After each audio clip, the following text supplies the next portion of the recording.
Grothman for 30 minutes. We're going to take about a week and a half off now as we go back to our districts, meet our constituents, do our factory tours. But I think prior to leaving, it's important one more time to address what I think is the most significant issue that this Congress and next Congress, and that this president and the next president is going to have to deal with. Because how we address this issue will determine whether America fundamentally changes or not. And that issue is immigration. We see it on the TV every night, the obnoxiousness going on in a church in Minneapolis, the horror and unfortunate death of a woman who was protesting, demonstrations all around the country. So let's first of all define the current situation.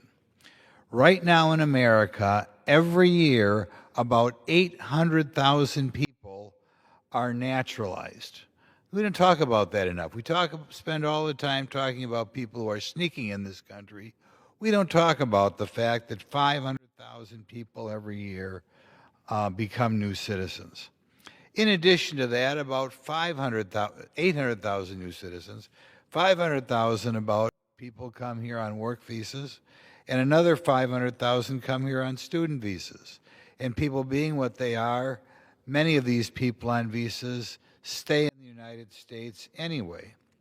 In addition to that, the United States is one of the few countries in the world in which we have birthright citizenship, in which we get new citizens just because, say, a woman from China flies into San Diego, has a child, and comes back. The way we're interpreting the law right now, which of course is wrong, but the way we're interpreting it is that that child becomes a U.S. citizen.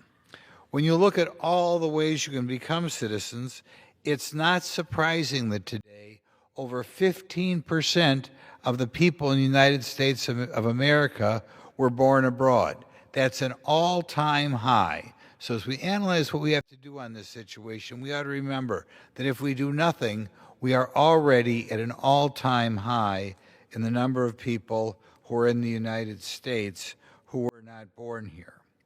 As far as the over 800,000 naturalized, that's about 4 times what it was when I was a child in the 60s.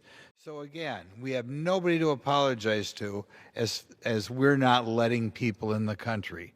4 times as many people as being let in the country as when I was a child. Then we just got done with a president, Joe Biden, and of course we don't keep track of the exact numbers, but he was allowing about 8 to 10 million people, in addition to all these other people, 8 to 10 million people being allowed in the country, crossing our southern border illegally. So, what do we do about this situation as we're we're being flooded with people from other countries? First of all, we have to worry that the people coming here are not what John Adams said should be required to come here. They are not necessarily a moral and religious people. They may not respect our Constitution. When they eventually participate in our elections, will they vote for the limited government that our forefathers feel we need? A limited government that is required. You know, most countries built on elections wind up collapsing. And they collapse because people go to the polls and just say, what can my government do for me? I'll quote John Kennedy here as far as what he felt we needed in this country. He said, ask not what our country will do for you, but what you can do for our country. And that's the type of people we need at the polling booth. Unfortunately, over time, and I'm including corporate welfare in this as much as anything, we have more and more citizens when they vote saying, what'll you give me?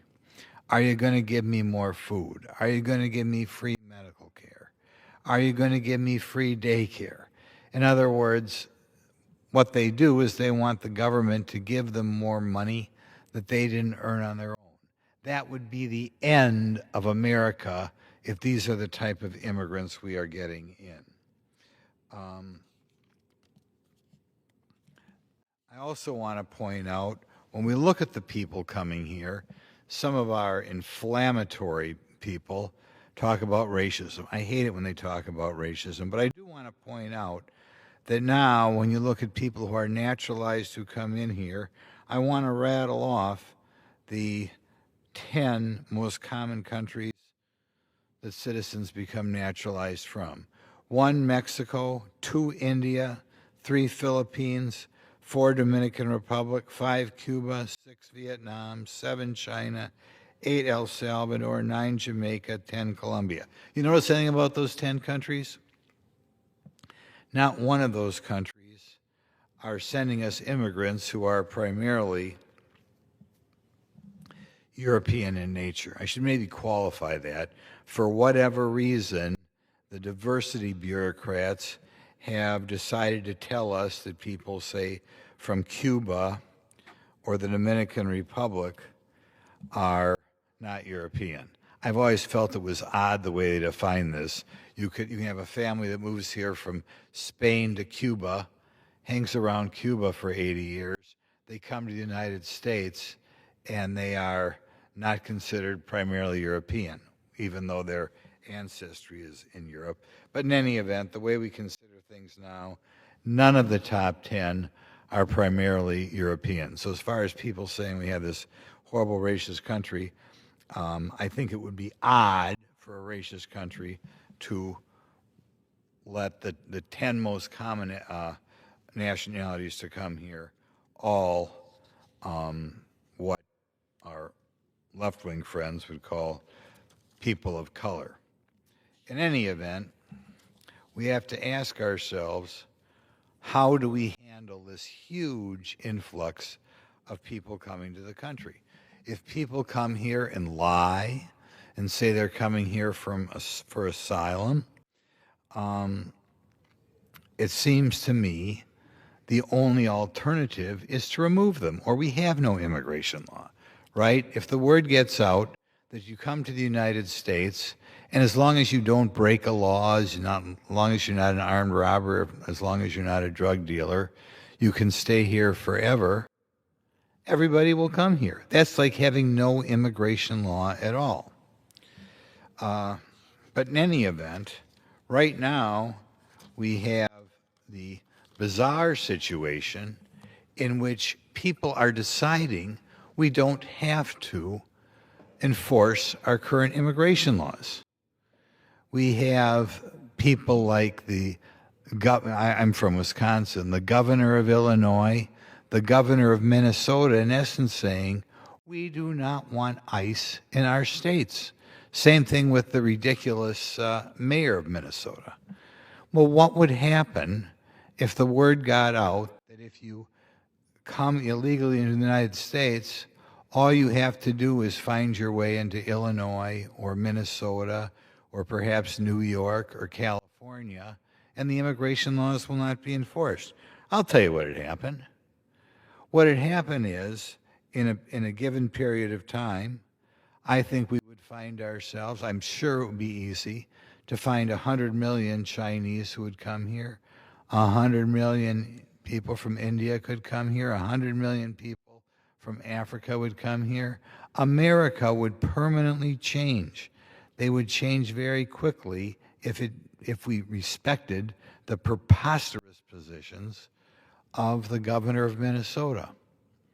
In order to preserve our country, we have to limit the number of new citizens at 800,000 or maybe even less.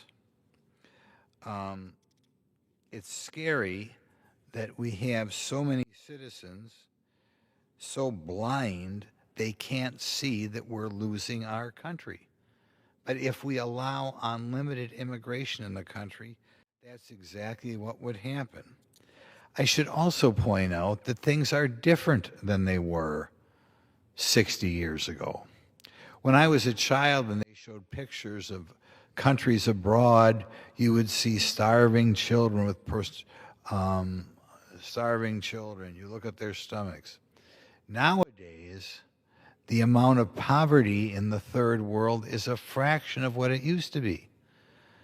in some of the poorer countries of the world, we have the same problem with the same problem as we do with the poor of this country. They're obese. Okay? It amazes me sometimes when you look at the TV and they're showing other countries around the globe how they have high-rise buildings in the background. I'm sure they're not as wealthy as, say, New York City, but they clearly are not poor as we thought of poor 60 years ago. These people frequently have more than enough money. So the question is, what to do? And that's why I think it's the biggest problem we have in America. If people like the governor of Minnesota or the governor of Illinois or the governor of California get their way, the America that we are used to is going to disappear. And it will be replaced by people who may not be protecting our country or keeping the current law or the current constitution or the attitude of less government going. We are almost certainly going to get people who turn America into the countries they came from. Countries in which are socialism, in which you have socialists, countries at which elections become contests of who are you going to give to more. America will become not only poorer, but America will become much less free. So we must enforce our immigration laws. It's going to be messy in some cases, particularly because we have horrible mayors and horrible governors who want to ignore our laws. They want to fundamentally change America. But our president, whoever that president is, has to have the courage and the moral steel to stand up to these people and remove people who don't belong here. And anybody who feels guilty about that, again, I remind you, 800,000 people a year, almost all what liberals refer to as people of color, are coming here already. We have nothing to apologize for if we hold the number of people here to those numbers. There's some people who feel that we need more people here for our farms, more people here for our